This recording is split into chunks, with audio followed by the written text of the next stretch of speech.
This is KGW News at Sunrise. Good morning and thanks for getting up with us on your Sunday. I'm China Green. This morning on Sunrise, the FAA has temporarily grounded certain Boeing 737 MAX 9 planes. The impact it's had for travelers going through PDX. Plus, Northwest firefighters are pleading for the public's support. They say they need more taxpayer dollars or else lives will be at risk.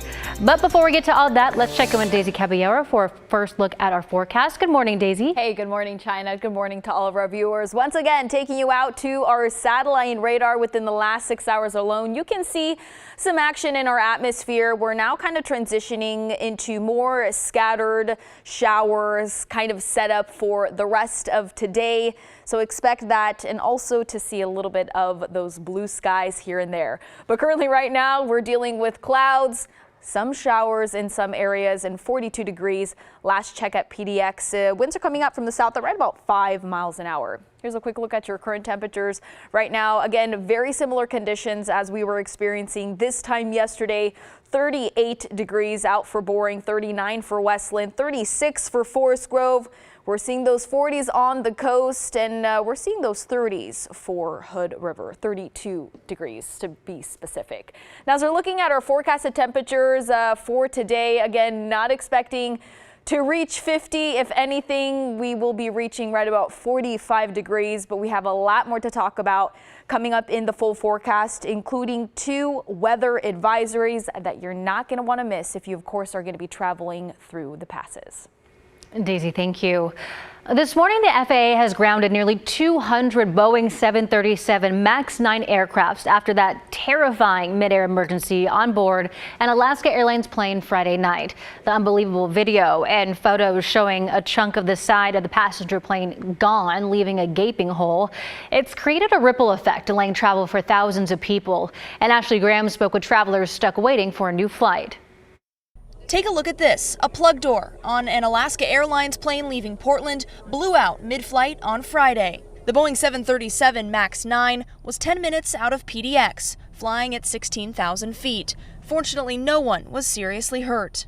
Good evening. On Saturday, the National Transportation Safety Board arrived in Portland to investigate the accident. The first order of business for me was to see the aircraft, outside the aircraft and inside. Jennifer Homendy, chair of the NTSB, described what she saw on board. On 26A and 25A, the headrests are gone. On 26A, part of the seat, the back of the seat is gone. The NTSB says this particular plane was new, delivered to Alaska Airlines in November. I am very encouraged, again, that the FAA took action to temporarily ground this particular aircraft for inspection. Now, because the FAA has had to ground some Boeing MAX jets, both Alaska Airlines and United have had to cancel some of their flights while they wait for those planes to be inspected. Well, it's been rough. Woke up this morning and our flight got canceled. Both Portland and Seattle airports have seen cancellations. I knew that that was probably what happened, and so I just got online right away and tried to find another flight, and we were lucky. Alaska Airlines says they've had to call off 160 flights, impacting about 23,000 travelers. As for anyone else with plane tickets planning to travel soon, it is incredibly safe. We are the global gold standard for safety around the world. Commercial airline pilot Greg Morris says following flight attendant instructions is one of the most important things you can do, especially in an event like this one. Taking the time to follow the emergency instructions, to listen to the safety demonstrations, can effectively result in a positive outcome.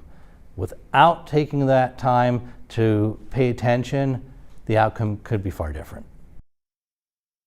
And you might be wondering about that piece of plane that blew out. It's being called a plug door.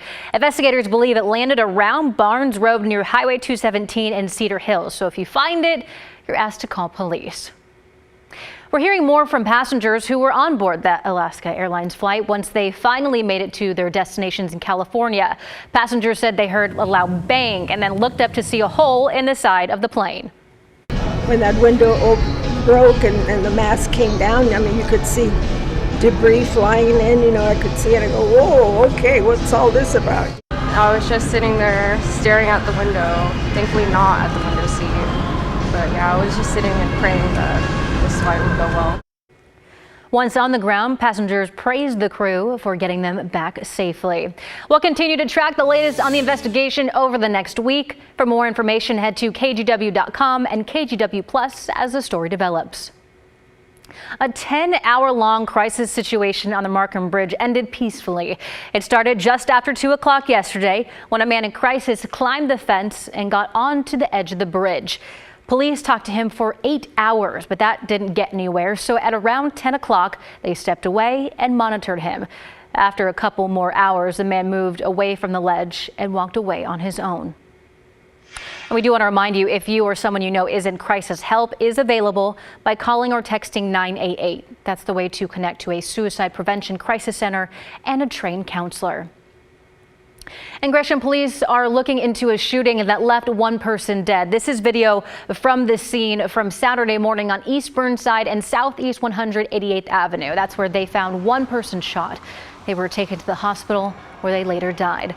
Officers later found out that the person had been involved in multiple physical disturbances prior to the shooting, and the person who fired the shot called police and was interviewed, but no arrests were made. And in Vancouver, police have opened a homicide investigation after they found one man dead Saturday morning.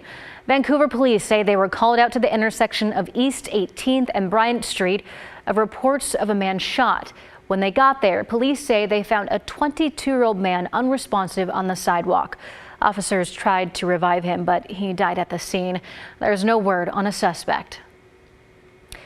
Fire departments across the Northwest are dealing with staffing shortages and outdated equipment, and they worry that it's putting lives at risk. But are taxpayers willing to shell out more money to fix the problem? That's the question being put to voters in one small island community in Western Washington. Eric Wilkinson takes us to South Whidbey. Over the past year, officials with South Whidbey Fire and Emergency had to take a hard look under the hood of their department. What they saw needs repair, like this 28-year-old rig that's leaking oil from its main seal. What goes through my mind is the critical importance of us being able to reliably arrive on scene of calls, and also for our firefighters to be able to arrive safely on the scene of those calls. Staffing is so low here, they only have 4 full-time firefighters on duty at any time. Today, 2 of them had to bring a patient to the mainland, leaving the department alarmingly understaffed. So if we were to get a rescue call right now and we needed to get in and search inside of the building to find a victim, we would not be able to do that.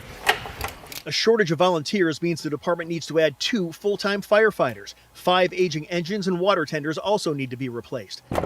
It all adds up to delays in response times from about 10 minutes to 15. Fires are doubling in size every minute or two, and so if we can get water on the fire 5 minutes faster, it can really make all the difference in the world. South Whidbey Fire is asking voters to increase their property taxes by 50%, from 81 cents to $1.20 for every $1,000 of a home's value. For a $635,000 house, that's an additional $20 per month. A tough request in a county with a median age around 60, a poverty level around 7%. And prices for everything already very high. You've got a lot of people on this island who live on a fixed income, retirees. How do you sell this sort of thing to them? It's an ask for sure, but hopefully it's not too big of an ask for everybody pitching in to provide an essential community service.